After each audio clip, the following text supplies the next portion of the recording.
अब देखिए आप इसी में अपन और न्यूमेरिकल्स करते हैं, कैसे न्यूमेरिकल्स होंगे वो देखते हैं अपन। जैसे ये क्वेश्चन दे रखा है आपको, calculate the volume of hydrogen gas at STP when 0.108 gram silver is deposited.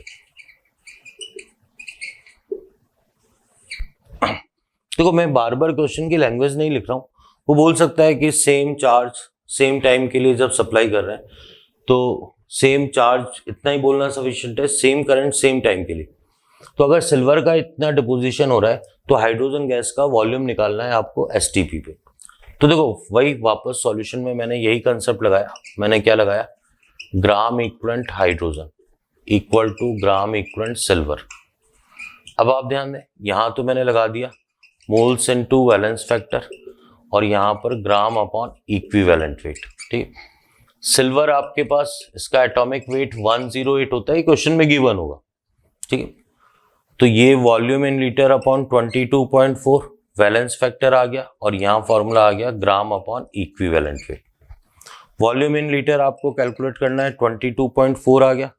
Valence factor मुझे पता है H प्लस से H2 में कन्वर्जन होगा तो वैलेंस फैक्टर 2 आ जाएगा। ग्राम क्वांटिटी ये दे रखी है 0.108, इक्विवेलेंट वेट आ जाएगा 108 अपॉन 1। तो इस तरीके से ये सॉल्व हो जाएगा। और देखें आप नेक्स्ट क्वेश्चन आपको दे रखा है, calculate the gram ratio deposited on cathode and anode when water is electrolyzed। बड़ा आसान सा क्वेश्चन है पर इंपॉर्टेंट है, बड़ा आसान सा है पर फिर कहूंगा इंपॉर्टेंट है। देखो सॉल्यूशन ये है अपने पास। पहली बात तो H2O के इलेक्ट्रोलाइसिस से कैथोड पे तो क्या होगा, रिडक्शन। एनोड पे क्या होगा, ऑक्सीडेशन। रिडक्शन से हाइड्रोजन गैस निकलेगी, ऑक्सीडेशन से O2 गैस निकलेगी। अपन शुरू से पढ़ते आ रहे हैं। ठीक है, तो cathode gram quantity cathode upon gram quantity anode. मैं आपको बता चुका हूं, जो भी दो इलेक्ट्रोड होंगे उन पे जो भी डिपोजिशन होगा ग्राम क्वांटिटी का वही रेशियो होगा जो इक्विवेलेंट वेट का रेशियो। इक्विवेलेंट वेट और इक्विवेलेंट वेट। अब क्योंकि कैथोड पे हाइड्रोजन है, एनोड पे ऑक्सीजन है और इक्विवेलेंट वेट, ये तो बड़ा फेमस सा क्वेश्चन है। तो ये जो रेशियो आएगा 1:8, क्योंकि हाइड्रोजन का इक्विवेलेंट वेट 1 होगा और ऑक्सीजन का 8 होगा। इलेक्ट्रोलाइसिस में यही लेना होता है। रीजन मैं आपको पहले बता ही चुका हूं, बड़ा आसान सा क्वेश्चन। और देखिए आपसे ये क्वेश्चन पूछा आपसे, calculate the ratio of gram quantity of aluminium and magnesium when same current is passed for same time।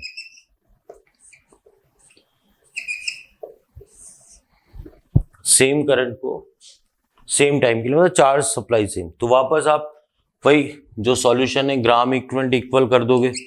Gram equivalent equal करने के बाद जो ग्राम क्वांटिटी का रेशियो आएगा, पहले एल्यूमिनियम बोला है फिर उसके बाद ग्राम क्वांटिटी मैग्नीशियम पूछा है, तो equivalent weight aluminium upon equivalent weight magnesium आ जाएगा। मुझे पता है जो एल्यूमिनियम का डिपोजिशन होता है वो इस रिएक्शन से होता है, मैग्नीशियम का डिपोजिशन इस रिएक्शन से होता है। तो बहुत इजी सा, एटॉमिक वेट एल्यूमिनियम का आ गया 27/3 आ गया और ये आ जाएगा 24/2। तो ये तो आपके पास 9 आ गया, ये आपके पास 12 आ गया, तो ये आपके पास 3 आ गया। ठीक है, ये 4 आ गया, तो ये 3⁴। बहुत ही आसान सा क्वेश्चन, आप देखें इस तरीके से क्वेश्चन सॉल्व होगा। और देखते हैं अपन आगे।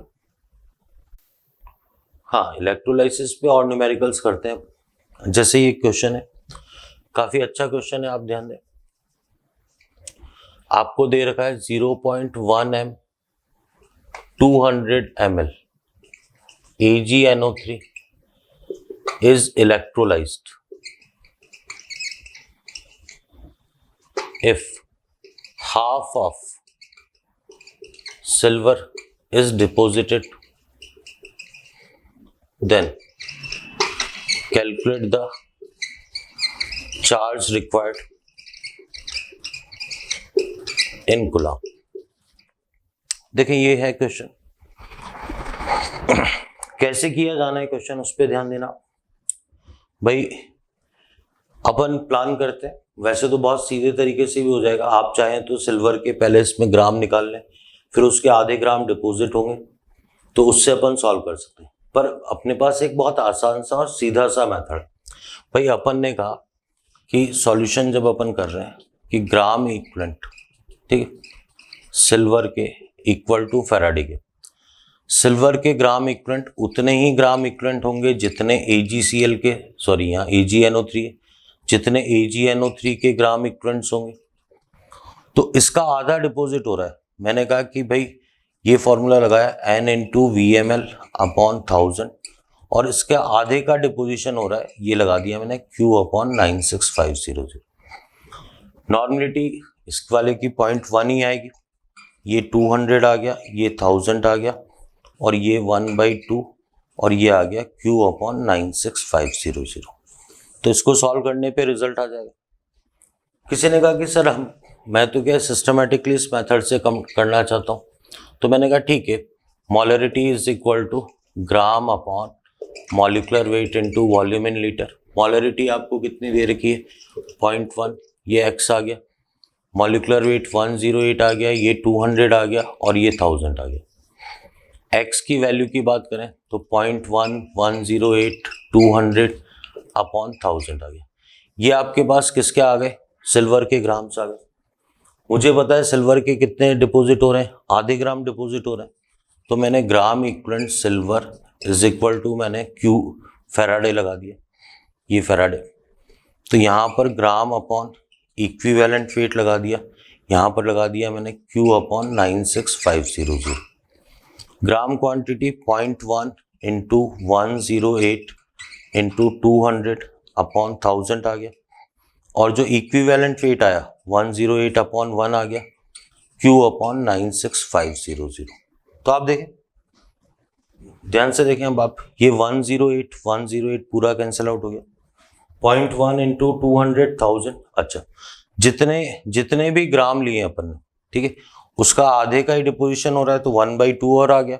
मतलब रिजल्ट सेम आएगा, पर मैं प्रिफर करूंगा कि आप स्पीडली अगर क्वेश्चन सॉल्व करना चाहते हैं तो M1 मेथड से सॉल्व कर लें, बहुत इजीली क्वेश्चन सॉल्व हो जाएगा, ठीक है। और देखें आप क्वेश्चन,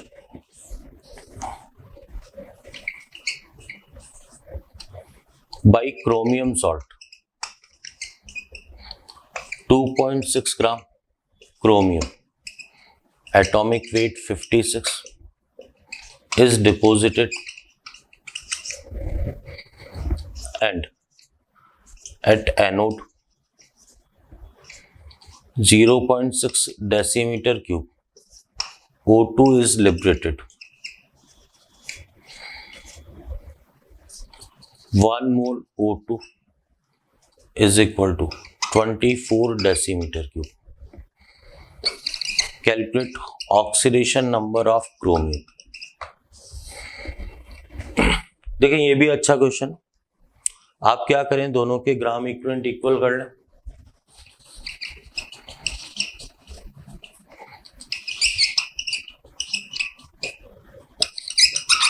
भाई क्रोमियम का ऑक्सीडेशन नंबर मैंने +x से क्रोमियम मान लिया, ऑक्सीजन चाहे तो H2O से O2 मान लिया। यहाँ पर मैंने ग्राम अपॉन इक्विवेलेंट वेट ले लिया और यहाँ पर मोल्स इनटू वैलेंस फैक्टर ले लिया। ग्राम क्वांटिटी आपके पास आ गई 2.6, 52 अपॉन x आ गया मोल्स। अब देखें आप, मुझे पता है 24 डेसीमीटर क्यूब में 1 मोल है, तो 1 में सीधे सीधे आप 24 में 1 मोल, तो 1 में 1/24 और 0.6 में तो 6/240 आ गया, मतलब 1/40 मोल्स आ गए। 1/40 और वैलेंस फैक्टर कितना आ गया इसका 4। अब आप ध्यान दें, x ऊपर गया, ये आपके पास आ गया पॉइंट कैंसिल, तो 1/20 आ गया, ये आपके पास 1/10 आ गया, 0 0 कैंसिल आउट हुआ तो x इज इक्वल टू 2 आ गया। मतलब यहाँ क्रोमियम का ऑक्सीडेशन नंबर कितना है, +2 है। तो इस तरीके से बहुत इजीली क्या है, एक अच्छा क्वेश्चन सॉल्व हो जाएगा। आगे देखते हैं। अब क्या इसी में दो और बहुत बढ़िया न्यूमेरिकल लेते हैं। देखिए आप क्वेश्चन क्या है, बड़ा इंपॉर्टेंट टाइप है ये भी क्वेश्चन का। For deposition of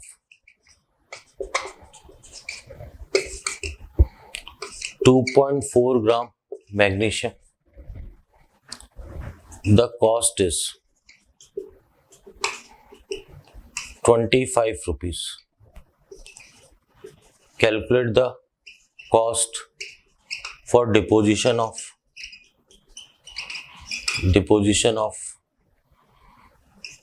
27 gram aluminium.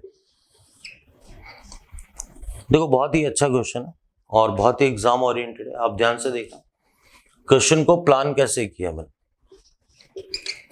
मैंने कहा कि भाई जब 2.4 ग्राम मैग्नीशियम डिपॉजिट हो रहा है तो उस समय एल्यूमिनियम कितना डिपॉजिट होगा ये पता कर लेता हूं। तो मुझे पता चल गई कि उसकी कॉस्टिंग, मतलब इतने ग्राम की कॉस्टिंग कितनी आ रही है, 25 रुपीज। तो इतने ग्राम की कॉस्टिंग कितनी आएगी, आप देखें बहुत सिस्टमेटिक है। मैंने ग्राम इक्विवेलेंट मैग्नीशियम और ग्राम इक्विवेलेंट एल्यूमिनियम सेम कर दिया।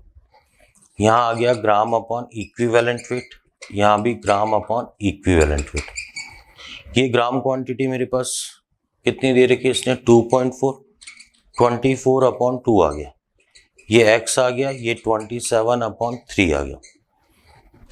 अब आप ध्यान दें इसको सॉल्व करेंगे तो ये तो 12 हो गया, 2.4 अपॉन 12 आ गया, और ये x अपॉन आपके पास 9 आ गया। ये कैंसिल आउट हुआ तो 0.2 into 9 x is equal to 1.8 gram आ गया। इसका मतलब एल्यूमिनियम के 1.8 ग्राम के डिपोजिशन के लिए जो कॉस्ट आ रही है वो कितनी आ रही है, 25 रुपीज। तो 1 ग्राम के डिपोजिशन के लिए कितनी कॉस्ट आएगी, अपॉन 1.8, और 27 ग्राम के डिपोजिशन के लिए 25 अपॉन 1.8 इंटू 27। तो ये फाइनली आपका रिजल्ट रुपीस में आ जाएगा। ठीक, तो आप देखें ये काफ़ी अच्छा क्वेश्चन है और इस तरीके से आपको सॉल्व किया जाना है कि मैग्नीशियम की कॉस्टिंग इतनी आ रही है तो एल्यूमिनियम की कितनी आएगी। और देखें नेक्स्ट क्वेश्चन देखें आप,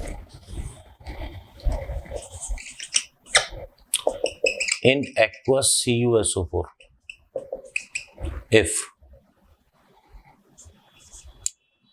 4 ampere current is passed for 2 hours and 2 gram copper is deposited, calculate current efficiency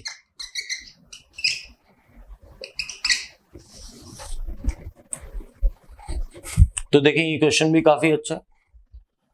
तो एक की बात है तो gram equivalent equal to Faraday ले लिया मैंने,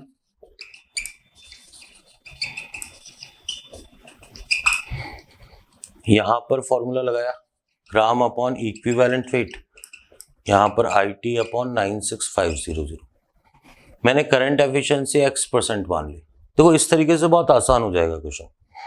ये 2 आ गया, 63.5 अपॉन 2 आ जाएगा। करंट कितना है आपके पास, 4 एम्पियर है, पर करंट एफिशिएंसी अगर x% है तो x/100 हो जाएगा। तो ये 4 इंटू x/100 हो गया, टाइम 2 आवर्स, 2 इंटू 60 हो गया, अपॉन 96500। तो इसको सॉल्व करने से आपके पास किसकी वैल्यू आ जाएगी, x की वैल्यू आ जाएगी। तो इस तरीके से क्वेश्चन सॉल्व किया जाना। दोनों ही क्वेश्चन काफ़ी इंपॉर्टेंट है।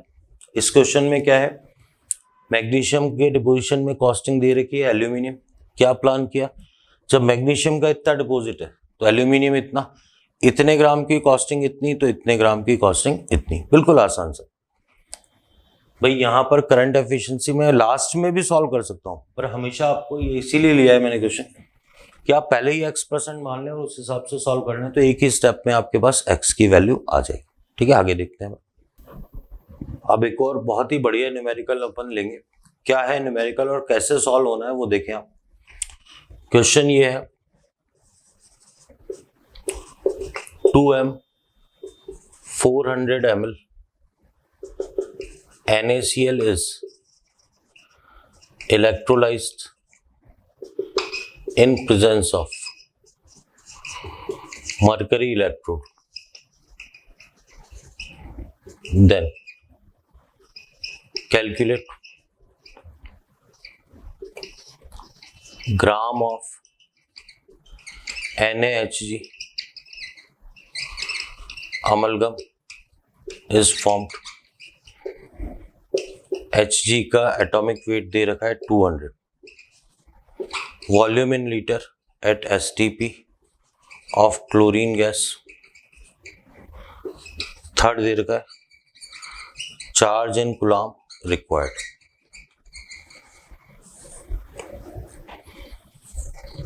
देखो 3 पार्ट में क्वेश्चन दे रखा है, 3 चीजें पूछी गई। जो सबसे पहली और इंपॉर्टेंट बात है वो तो ये है कि भाई NaCl sodium plus Cl minus and water, जब मरकरी इलेक्ट्रोड की प्रेजेंस में इलेक्ट्रोलाइसिस होता है तो कैथोड पे रिडक्शन में क्या होता है, सोडियम प्लस प्लस इलेक्ट्रॉन से सोडियम और सोडियम Hg से रिएक्शन करके क्या बनाएगा, NaHg। तो आपको ये बिल्कुल पता होना चाहिए। ठीक है, तो अपन एक काम करते हैं, सबसे पहले अपन एक काम करते हैं, जितना NaCl है 2m और 100 ml है, तो मैं इसमें मोल निकाल लेता हूँ। तो मैंने मोलरिटी का फॉर्मूला निकाला, moles upon volume in litre, ये 400 ml है। तो जो मोलरिटी है वो तो 2 आ गई, ये x आ गया, ये 400 आ गया और ये कितना आ गया, 1000 आ गया। तो x देखेंगे तो आप कितना आ जाएगा, 0.8 मोल। भाई 0.8 मोल आपके पास क्या आ चुका है, 0.8 मोल, ये NaCl आ गया। तो जो सोडियम प्लस होगा वो भी कितना होगा, 0.8 मोल होगा, और जो Cl माइनस होगा वो भी कितना होगा, 0.8 मोल होगा। अब ध्यान, भाई जिस रिएक्शन से ये Na प्लस Hg से NaHg बन रहा है, तो इसके 0.8 मोल से ये भी कितना बनेगा आपके पास, 0.8 मोल। तो 0.8 मोल का मतलब ग्राम कितना हो गया, 0.8 इंटू 200 223। तो ये रिजल्ट आपके पास किस में आ जाएगा, ग्राम में। आप देखें बड़ा आसान सा क्वेश्चन। मेन बात ये पता होनी चाहिए कि इसमें मरकरी इलेक्ट्रोड में NaHg का फॉर्मेशन होता है, बाकी किसी में कोई दिक्कत नहीं है। आपने कहा gram equivalent Cl2 equal to, जो Cl2 का वॉल्यूम पूछा गया तो ग्राम इक्वलेंट Cl2 की बात कर रहे हैं, इक्वल टू ग्राम इक्वलेंट आप सीधे NaCl भी ले सकते हैं, मतलब ये नहीं है, आप चाहे तो सोडियम कितना है इससे भी पता कर सकते हैं।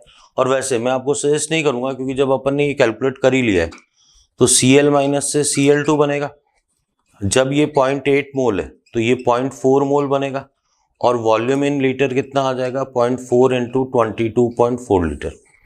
तो सीधे सीधे ये क्वेश्चन आ जाएगा। अगर ये सब नहीं करते तो अपन ग्राम इक्विवेलेंट से सीधे सॉल्व कर सकते हैं।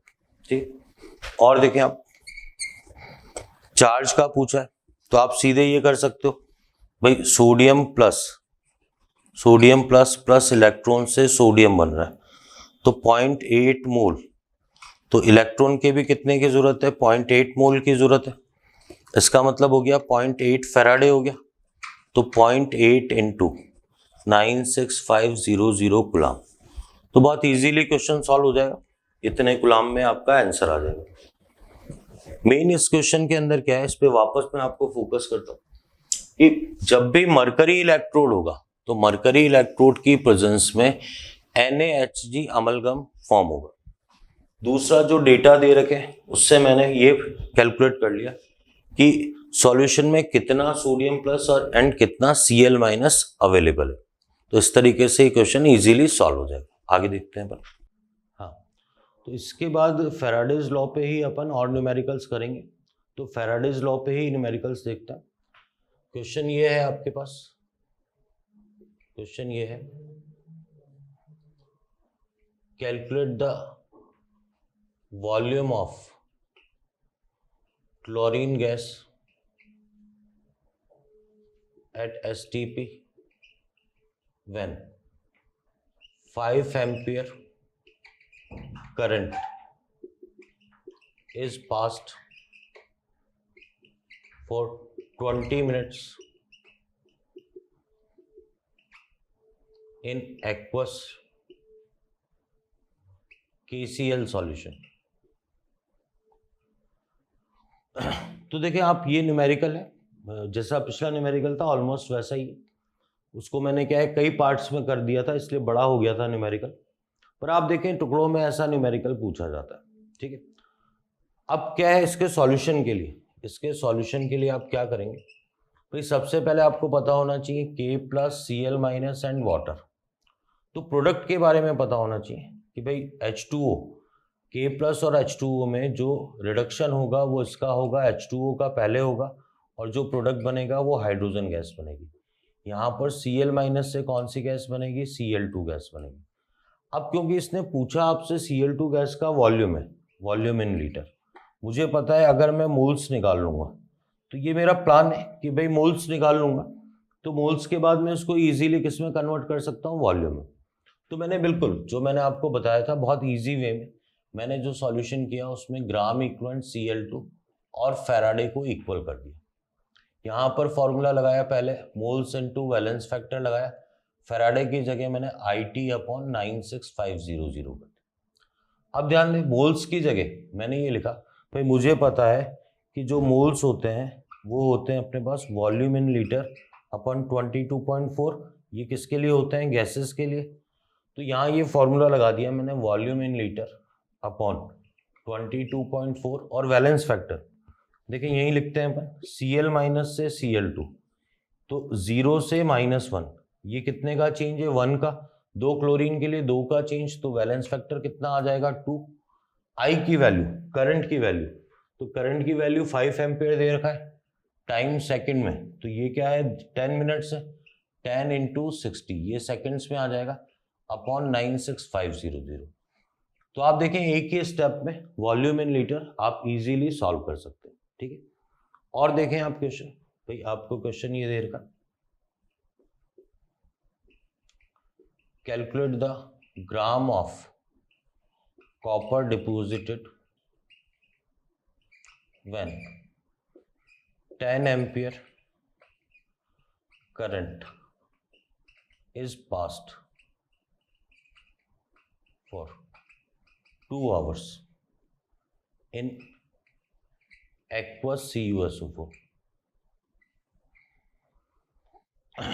भाई आपको कॉपर का एटॉमिक वेट भी दे रखा है, कॉपर 63.5।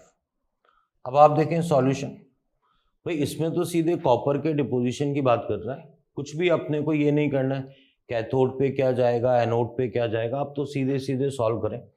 ग्राम इक्विवेलेंट आपने किसके लिए, कॉपर के लिए, इक्वल टू फैराडे कर दिया। ग्राम इक्विवेलेंट का फॉर्मूला लगाया, ग्राम अपॉन इक्विवेलेंट वेट, और फैराडे की जगह IT/96500। देखिए बहुत बेसिक सा फॉर्मूला है, मैंने आपको बताया था ग्राम इक्विवेलेंट का ये फॉर्मूला लगाना है, फैराडे का वो फॉर्मूला जिसमें I और T आ जाए, ठीक। तो I और T अपने पास आ गए, ग्राम क्वांटिटी आपसे पूछी गई है, इक्विवेलेंट वेट 63.5/2। भाई ये मैं बार बार रिपीट कर रहा हूँ, 63.5/2 क्यों आया, क्योंकि जो डिपोजिशन होगा कॉपर +2 से, कॉपर ये वाली रिएक्शन से डिपोजिशन होगा, तो जो इसका वैलेंस फैक्टर होगा वो कितना आ जाएगा, 2।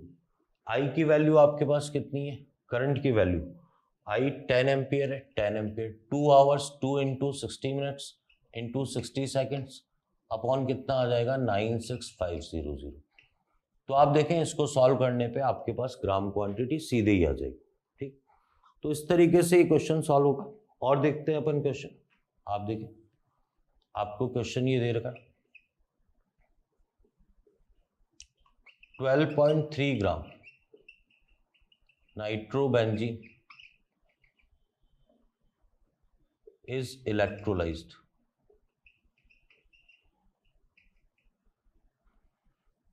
if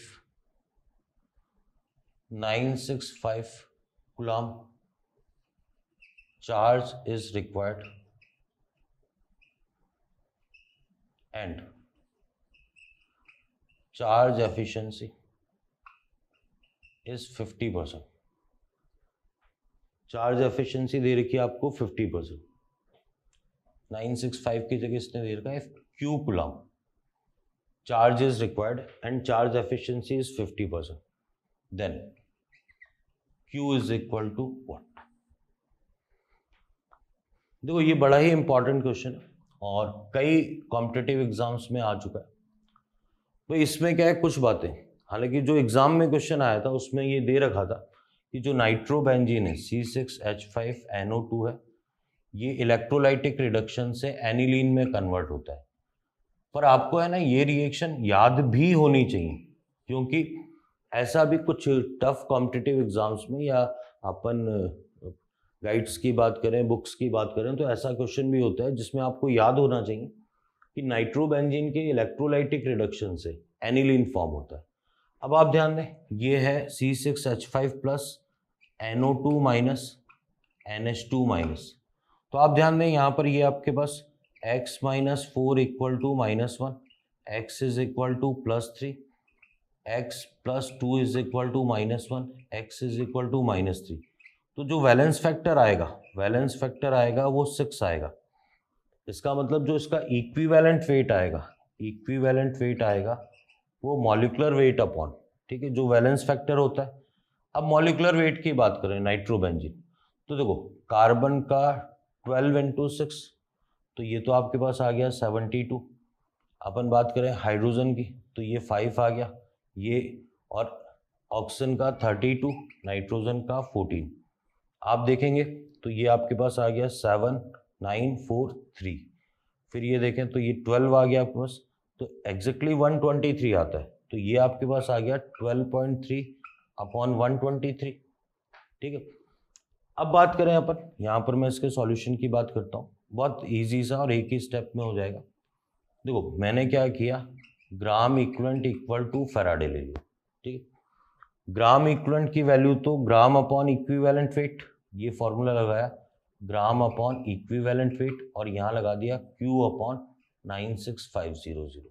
ठीक है. तो आप देखें इस फॉर्मूले को जब मैं लगाया, मैं इतने ही पार्ट में इसको सॉल्व कर देता हूँ. तो रिमेनिंग सॉल्यूशन में आपको यहाँ लिख के दे देता हूँ. बहुत आसान सा है, कोई ऐसा कोई कॉम्प्लिकेटेड बात नहीं है. मैं इसका सॉल्यूशन यहाँ लिख देता हूँ. आप ध्यान दें, रिमेनिंग सॉल्यूशन में यहाँ लिख रहा हूँ. देखो मेन फंक्शन क्या है, मेन बात क्या है, एक तो वैलेंस फैक्टर, मतलब इसमें छोटी छोटी बहुत सारी बातें. नाइट्रोबेंजीन किस में चेंज हो रहा है, एनिलीन में, ये आपको पता होना चाहिए. तो वैलेंस फैक्टर आएगा आपके पास 6. तो ये तो ग्राम क्वांटिटी तो आपके पास 12.3 आ गई, ये आपके पास आ गया. अच्छा ये मैंने है ना थोड़ा गलत लिख दिया, 123 अपॉन वैलेंस फैक्टर. तो 123 अपॉन वैलेंस फैक्टर कितना आ जाएगा, 6 आ जाएगा. तो इक्विवेलेंट वेट क्या आ गया, molecular weight upon valence factor. Gram quantity 12.3, equivalent weight आ गया 123 अपॉन 6 आ गया. तो जितना अपने को चार्ज रिक्वायर्ड है, लेकिन एफिशिएंसी कितनी है 50%, तो अपन ने यहाँ इसकी एफिशिएंसी कितनी आ गई 50/100, और ये कितना आ जाएगा 96500. जब आप इसको सॉल्व करेंगे तो बहुत इजीली सॉल्व हो जाएगा. तो आपके पास किसकी वैल्यू आ जाएगी, चार्ज की वैल्यू. मैं रिपीट करता हूँ, बहुत अच्छा और इम्पॉर्टेंट क्वेश्चन है ये, आपको बिल्कुल एग्जाम ओरिएंटेड क्वेश्चन है, आपको रिवीजन में भी लेना चाहिए. देखो आपको एक तो ऑर्गेनिक की जरूरत, आपको याद होना चाहिए कि नाइट्रोबेंजीन के इलेक्ट्रोलाइटिक रिडक्शन से क्या मिलता है, एनिलीन. कितने इलेक्ट्रॉन का ट्रांसफर है, 6. ऐसे कह लो या ये कह लो कि वैलेंस फैक्टर कितना आएगा, 6. तो इसका equivalent weight, molecular weight upon valence factor कितना आ जाएगा, 6. फॉर्मूला जैसा अपन चल रहे हैं भाई, gram equivalent equal to Faraday. Q से रिलेटेड है Q अपॉन 96500, ग्राम से रिलेटेड है ग्राम अपॉन इक्विवेलेंट वेट. तो यहाँ वैल्यू रखने से आपके पास किसकी वैल्यू आ जाएगी, Q की. अब अपन आगे बढ़ते हैं। इसके बाद और क्वेश्चंस लेते हैं अपन। देखो क्वेश्चंस कैसे, और भी बहुत वैरायटी बनती है इसमें क्वेश्चंस की, तो कैसे क्वेश्चंस पूछे जाते हैं वो देखते हैं अपन। आपको ये क्वेश्चन दिया गया, calculate the gram of hydrogen gas deposited, या लिबरेटेड भी बोल सकता है, liberated on cathode when 2 ampere current is passed for 10 hours and current efficiency is 60%। बस करंट एफिशिएंसी को लेके बाकी कोई ऐसी खास बात नहीं है। सॉल्यूशन में देखें आप, अपन लिखेंगे gram equivalent hydrogen equal to, आपने फैराडे लिख दिया, ठीक है। फॉर्मूला क्या लगाएंगे, क्योंकि इसने क्या पूछा है, ग्राम क्वांटिटी, तो gram upon equivalent weight, Faraday आपने ले लिया IT अपॉन 96500, ग्राम x हो गया। हाइड्रोजन का इक्विवेलेंट वेट 2/2 1 I, करंट कितना आ गया 2 एम्पियर, 60%, भाई करंट एफिशिएंसी 60% है, 60/100, और ये टाइम कितना आ गया आपके पास 10 आवर्स, 10 × 60 × 60, तो ये अपॉन में कितना आ जाएगा 96500। तो इससे आपके पास किसकी वैल्यू आ जाएगी, x की वैल्यू आ जाएगी। तो इस तरीके से ये क्वेश्चन सॉल्व होगा। और देखें आप क्वेश्चंस, ये आपके पास क्वेश्चन है, calculate the charge required in coulomb in each case. तो कितने चार्ज की रिक्वायरमेंट होगी ये आपको कैलकुलेट करना है, ठीक है। केस क्या क्या है वो देखते हैं अपन। पहला H2O2, इसको O2 में कन्वर्ट करना है, ये 2 मोल्स, 2 मोल्स H2O2 को O2 में कन्वर्ट करने के लिए कितने चार्ज की रिक्वायरमेंट होगी। मैंने बिल्कुल ऐसा ही किया, ग्राम सॉल्यूशन कर रहा हूं मैं, gram equivalent H2O2 equal to Faraday कर लिया, यहाँ फॉर्मूला लगाया मोल्स इनटू वैलेंस फैक्टर, और यहाँ ले लिया मैंने Q अपॉन 96500। मोल्स इसने 2 दे रखे हैं। अब मेन वैलेंस फैक्टर मुझे पता है -1 से 0 कितने का चेंज है, 1 का चेंज है, 2 ऑक्सीजन के लिए 2 का चेंज, तो वैलेंस फैक्टर 2 आ गया, और Q अपॉन 96500। तो बहुत इजीली सॉल्व हो गया। नेक्स्ट देखें आप, इसी का B पार्ट है, आपको KMnO4 को MnO2 में चेंज करना है, और इसके 4 मोल्स हैं, ठीक है।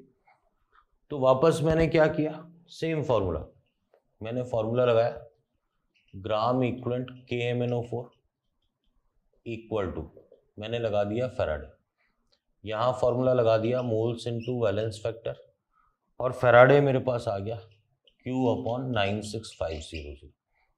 इससे जो Q आएगा वो कूलम में आ जाएगा। मोल्स मेरे पास 4 है।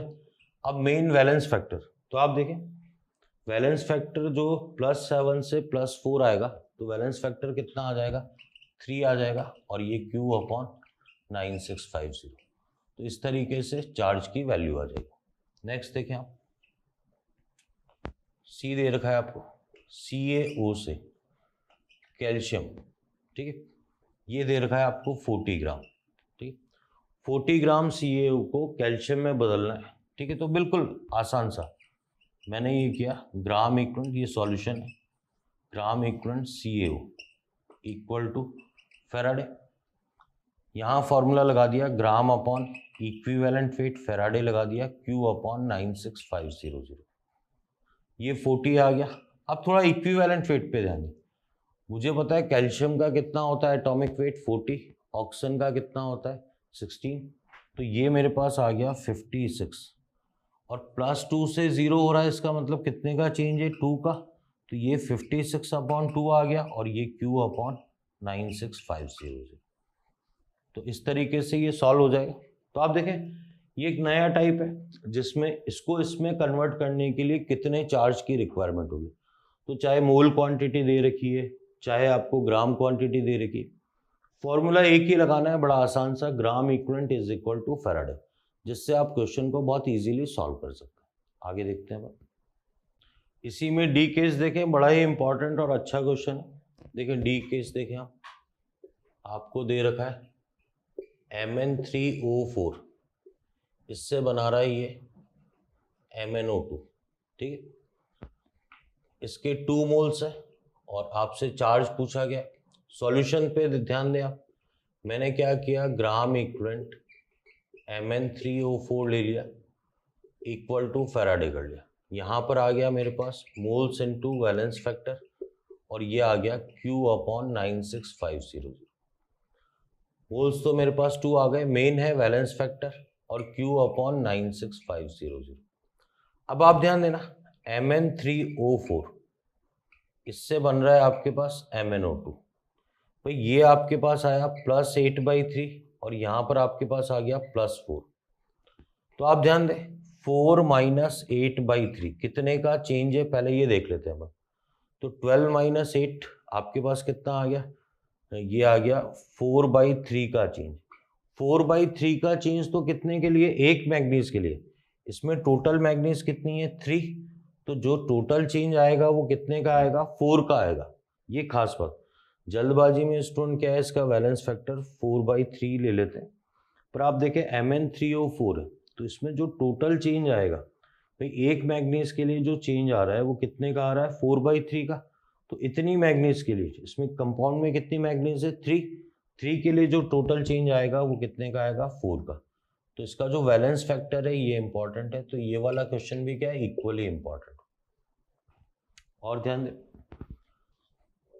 आपको ये क्वेश्चन लिखा हुआ है, calculate the charge required in Faraday for deposition of 0.01 gram equivalent of metal। अब ध्यान देना, इतना ग्राम इक्विवेलेंट मेटल का डिपॉजिट करना है। कई बार स्टूडेंट के दिमाग में आती है, सर आपने तो यहाँ पर ना चार्ज बताया ना कुछ और बताया, तो हम कैसे, मतलब कौन सा मेटल है, कुछ नहीं बताया। पर इसकी ज़रूरत ही नहीं है। आप ध्यान दें, अपन इसका जो सॉल्यूशन करेंगे वो कैसे करेंगे, मुझे पता है ग्राम इक्विवेलेंट मेटल का इक्वल टू फैराडे हो जाएगा। ग्राम इक्विवेलेंट सीधे ही दे रखा है 0.01, ये मैंने Q/96,500 ले लिया, तो इससे जो चार्ज आ जाएगा वो सीधे ही किस में आ जाएगा, कूलम्ब में आ जाएगा। तो बड़ा ही आसान सा क्वेश्चन है, ठीक है। और देखें, एक और वैरायटी बनती है क्वेश्चन की। आपको क्वेश्चन ये दे रखा है कि for deposition of 6.35 gram copper, calculate the number of electrons required. ठीक, अच्छा क्वेश्चन है, ध्यान दें आप। ये क्वेश्चन का सॉल्यूशन कैसे होगा, जो अपने पास डिपोजिशन के लिए, कॉपर के डिपोजिशन के लिए कितने इलेक्ट्रॉन की रिक्वायरमेंट है, मैंने ऐसा किया, देखो आप, gram equivalent copper equal to Faraday ले लिया, फिर मैंने मोल्स इनटू क्या ले लिया, वैलेंस फैक्टर ले लिया। तो ये मेरे पास आ गया Q/96,500, ठीक है। मोल्स की जगह ये फॉर्मूला ज़्यादा सही रहेगा, ग्राम upon equivalent wait and Q/96,500। भाई आप देखें ये मच बेटर, क्यों, क्योंकि इसमें सीधे ग्राम क्वांटिटी दे रखी है, तो सीधे ही मेरे पास रिजल्ट आ जाएगा। तो मेरे पास जो आ गया रिजल्ट, आप ध्यान दें, ग्राम मेरे पास है 6.35, 63.5/2 और वैलेंस फैक्टर 2 आ जाएगा, इक्वल टू Q/96,500, ठीक है। अब ध्यान देना, तो मैंने क्या किया, और इसमें जब भी नंबर ऑफ इलेक्ट्रॉन्स निकालना हो, देखो क्योंकि बेसिकली फॉर्मूला ये चल रहा है, तो मैं आपको सजेस्ट करूंगा कि आप नंबर ऑफ फैराडे निकालो, ठीक है। तो आप ध्यान दें, इसको जब सॉल्व करेंगे तो ये तो मेरे पास ऊपर कैंसिल आउट हुआ 0.1, तो ये आ गया मेरे पास 0.4 फैराडे। तो इतने फैराडे आ गया।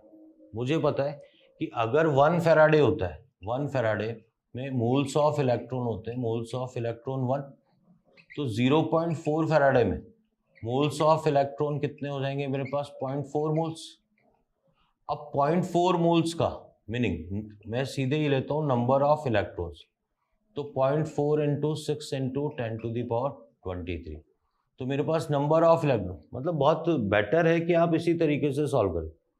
तो नंबर ऑफ इलेक्ट्रॉन्स निकालने मैंने क्या प्लान किया, मैंने कहा जो भी है ग्राम इक्विवेलेंट से मैं सीधे फैराडे निकाल लेता हूँ। मुझे पता है जितने फैराडे होंगे उतने ही मोल, 10 फैराडे का मतलब 10 मोल इलेक्ट्रॉन्स, क्योंकि 1 फैराडे का मतलब होता है चार्ज ऑफ 1 मोल इलेक्ट्रॉन। तो 1 फैराडे चार्ज के लिए आपको कितने की जरूरत है? 1 मोल। तो 0.4 फैराडे के लिए कितने की जरूरत है? 0.4 मोल इलेक्ट्रॉन्स। तो नंबर ऑफ इलेक्ट्रॉन्स आ गए। हालांकि जो M2 मेथड है ऐसा भी कर सकते हैं आप कि ग्राम इक्विवेलेंट कॉपर लिया और ये आपने ले लिया फैराडे की इक्वल, ठीक है। तो यहाँ तो फॉर्मूला लगाया ग्राम अपॉन इक्विवेलेंट वेट, और यहाँ फॉर्मूला लगा लिया आपने Ne अपॉन 96500, ठीक है। ये भी बिल्कुल इससे भी रिजल्ट आ जाएगा। ये आपके पास है 6.35, ये आ गया 63.5 अपॉन 2 आ गया, एंड नंबर ऑफ इलेक्ट्रॉन्स आ गए, ये 1.6 इंटू 10 की पावर -19 आ गया 96500।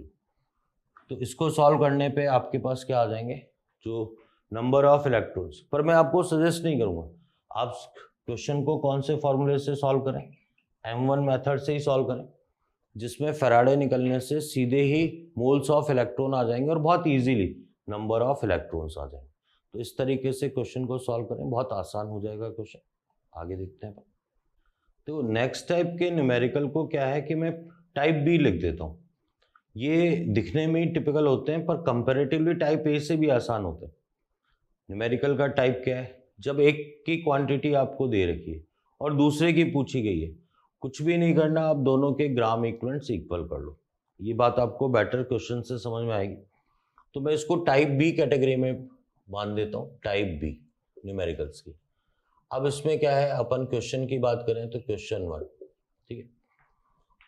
When 4 gram hydrogen is deposited, then calculate the gram of copper deposited। बस होगा कि आपको थोड़ी लैंग्वेज ज़्यादा दे देगा, या तो वो 2 इलेक्ट्रोड हैं, इलेक्ट्रोलाइटिक सेल हैं, वो सीरीज में अरेंज है, या सेम चार्ज सेम टाइम के लिए, सेम करंट सेम टाइम के लिए सेम चार्ज दिया। तो हर केस में आपको करना क्या है, जिन 2 की बात कर रहा है, ठीक है, उनके ग्राम इक्विवेलेंट्स इक्वल कर लेने, ठीक है। तो सॉल्यूशन देखें आप, तो ग्राम इक्विवेलेंट्स हाइड्रोजन इक्वल टू आपने क्या किया, ग्राम इक्विवेलेंट कॉपर। मुझे पता है कि ये H+ से H2 में डिपॉजिट होगा, ये कॉपर +2 से कॉपर में डिपॉजिट होगा। अब आप ध्यान दें, ग्राम इक्विवेलेंट हाइड्रोजन, तो ये आपके पास ग्राम अपॉन इक्विवेलेंट वेट आ गया, यहाँ पर ग्राम अपॉन ये आ गया आपके पास इक्विवेलेंट वेट। ग्राम क्वांटिटी हाइड्रोजन की 4 हो गई, इक्विवेलेंट वेट 1 आ गया, यहाँ आपके पास आ गया x, और ये आ गया 63.5 अपॉन 2। तो देखिए बहुत इजीली एक स्टेप में ही क्वेश्चन सॉल्व हो जाएगा। ऐसे ही और क्वेश्चन देखें, moles of silver deposited on cathode equal to 2 mole if same current is passed for same time, then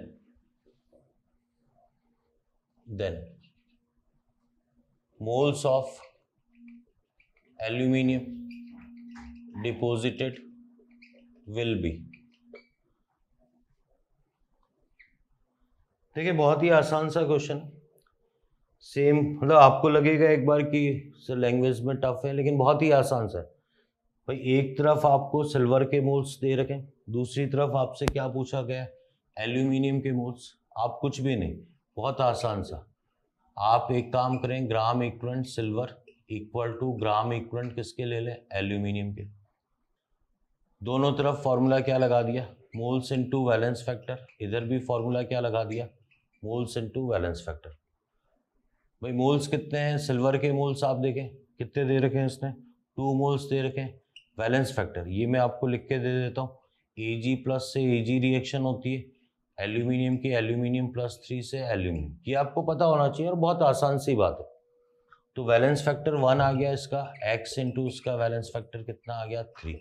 तो बड़ा ही आसान सा न्यूमेरिकल है, ठीक है। आप देखें ऐसा ही बहुत ही इंपॉर्टेंट क्वेश्चन, ये बहुत ही इंपॉर्टेंट क्वेश्चन क्या है, क्वेश्चन उसकी बात करते हैं। In electrolysis of water at STP at anode 5.6 liter O2 is liberated. Then calculate the volume in liter of O2 of H2 at cathode.